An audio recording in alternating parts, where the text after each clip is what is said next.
ಒಬ್ರನ್ನೊಬ್ರು ಅರ್ಥ ಮಾಡ್ಕೊಂಡು ಕಷ್ಟ ಸುಖಕ್ಕೆ ಹೆಗ್ಲಾಗ್ ಹೋಗ್ತಿರ್ಬೇಕಾದ್ರೆ ಮಕ್ಳಾಗಿಲ್ಲ ಅನ್ನೋದು ಒಂದು ಸಮಸ್ಯೆನೇ ಅಲ್ಲ. ಎಷ್ಟೋ ಜನ ಮಕ್ಳಾದ್ಮೇಲೆ ಗಂಡ ಹೆಂಡತಿ ಅಂಡರ್ಸ್ಟ್ಯಾಂಡಿಂಗ್ ಇಲ್ದಲೆ ಮಕ್ಳನ್ನ ಬೀದಿ ಪಾಲ್ ಮಾಡಿ ಡೈವರ್ಸ್ ತಗೊಂಡಿರೋರು ಇರ್ತಾರೆ.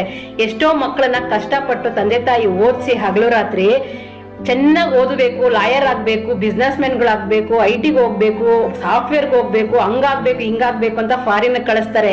ಓದಿ ತಂದೆ ತಾಯಿನ ತಿರುಗ್ ನೋಡ್ದಂಗೆ ಹೋಗಿರೋರು ಹೆಣ ನೋಡಕ್ಕೂ ಬರ್ದೇ ಇರೋಂತ ಮಾಹಿತಿಗಳಿದೆ. ಹಾಗೆ ಎಷ್ಟೋ ಮಕ್ಕಳ ತಂದೆ ತಾಯಿನ ತಗೊಂಡೋಗಿ ಅವ್ರು ಮಾಡಿರೋ ತ್ಯಾಗಗಳನ್ನ ಮರ್ತಿ ಅವ್ರನ್ನ ಜೀವಂತವಾಗಿ ಅನಾಥಾಶ್ರಮದಲ್ಲಿ ಜೀವಂತ ಸಮಾಧಿ ಮಾಡಿರೋರು ಇದ್ದಾರೆ. ಟೆಕ್ನಾಲಜಿ ಎಷ್ಟೋ ಮುಂದುವರೆದಿದೆ. ಗಂಡ ಹೆಂಡತಿ ಅಂಡರ್ಸ್ಟ್ಯಾಂಡಿಂಗ್ ಅಲ್ಲಿ ಇತ್ತು ಅಂದ್ರೆ ಗಂಡಂಗೆ ಹೆಂಡತಿನೇ ಮಗು, ಹೆಂಡತಿಗೆ ಗಂಡನೇ ಮಗು. ಜೀವನ ಪೂರ್ತಿ ಗಂಡ ಹೆಂಡತಿ ಹೆಗ್ಲು ಕೊಟ್ಕೊಂಡಿದ್ರೆ ಯಾವ ಮಕ್ಕಳ ಅವಶ್ಯಕತೆನೂ ಬೇಕಾಗಲ್ಲ.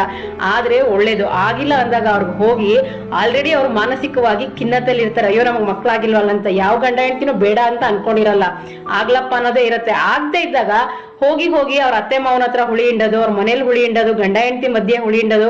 ಗಂಡಂಗೆ ಪ್ರಾಬ್ಲಮ್ ಇರ್ಬೋದು, ಹೆಂಡತಿಗೆ ಪ್ರಾಬ್ಲಮ್ ಇರ್ಬೋದು. ಆದ್ರೆ ಅವರು ಅನುಸರಿಸ್ಕೊಂಡು ಹೋಗ್ತಾ ಇರ್ತಾರೆ. ನಿಮ್ ಮನೇಲಿ ನಿಮ್ದು ಎಷ್ಟಿದೆಯೋ ಅಷ್ಟು ನೋಡ್ಕೊಳ್ಳಿ. ಅದನ್ನ ಬಿಟ್ಟು ನಿಮ್ ಕೈಲಾದ್ರೆ ಸಮಾಧಾನ ಮಾಡಿ.